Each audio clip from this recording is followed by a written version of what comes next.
সংকলিতার কবিতার অংশ নিয়ে আজকে আলোচনা করব। এই অংশটা তোমাদের খুবই পরিচিত।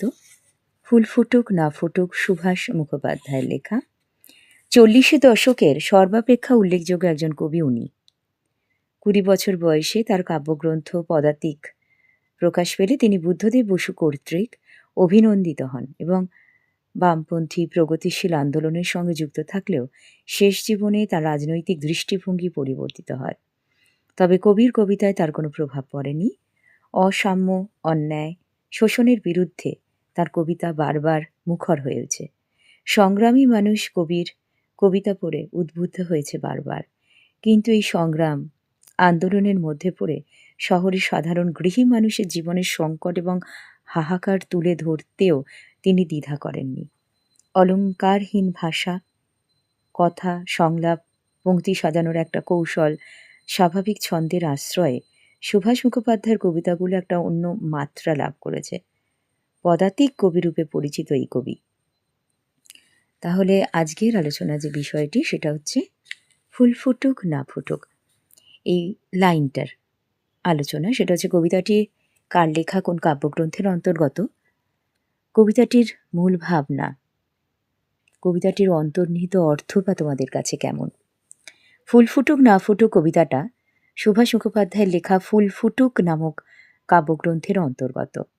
প্রকৃতির রাজ্যে এখনো বসন্ত আসেনি, তবে শান বাঁধানো ফুটপাতে যে গাছের পাথরের ভেতরে তার কচি কচি পাতার পাঁজর ফাটিয়ে হাসার মধ্যে রয়েছে বসন্তে আভাস। সেই সময় সূর্যাস্তের রঙিন লগ্নে রেলিংয়ে বুক চেপে দাঁড়িয়েছিল এক কুৎসিত দর্শন অবিবাহিত মেয়ে, যার পূর্বজীবনের অভিজ্ঞতা সুখকর নয়। কিন্তু ফুল ফুটুক না ফুটুক, এই ক্ষেত্রে ফুল না ফুটলেও বসন্ত এসে গেছে তার শরীরে, মনে। যৌবন আর ভালো লাগার বিভিন্ন অনুষঙ্গে লজ্জিত আর বিস্মিত হয়ে সে দরজার ভেতরে আত্মগোপন করতে বাধ্য হয়েছে। মেয়েটার আত্মগোপনের পেছনে ওই হঠাৎ এসে পড়া বসন্ত হয়তো ঠাট্টার মতন, কিংবা এর পেছনে রয়েছে সেই কাঠ খোট্টা গাছের কচি পাতার হাসিতে অনিবার্য সেই বসন্তের একটা কথা।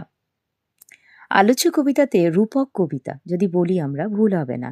কবির লেখা প্রায় প্রতিটা বাক্যাংশই দ্বিতীয় একটা অর্থ বহন করেছে এখানে। কবিতার মূল কথা জীবন্ত যুদ্ধের মতো, সংগ্রাম করে বাঁচতে হয়, কিন্তু হতাশা নয়, নৈরাশ্য ও বিদ্রুপকে পার করে শেষ পর্যন্ত ভালোবাসায় আর বিশ্বাসে সমৃদ্ধ হতে হবে আমাদের। এই বোধই তিনি এই কবিতাতে প্রকাশিত করেছেন। ফুল ফুটুক না ফুটুক আজ বসন্ত, এই অংশটায় অত্যন্ত বিশ্বাসী একটা উচ্চারণ রয়েছে, যেটা এই কবিতাটির মূল কথা। আজকে তাহলে আলোচনা এখানেই শেষ করলাম। আবার ফিরে আসবো এই কবিতাটার আরও অন্য আলোচনা নিয়ে। সবাই ভালো থেকো। ধন্যবাদ।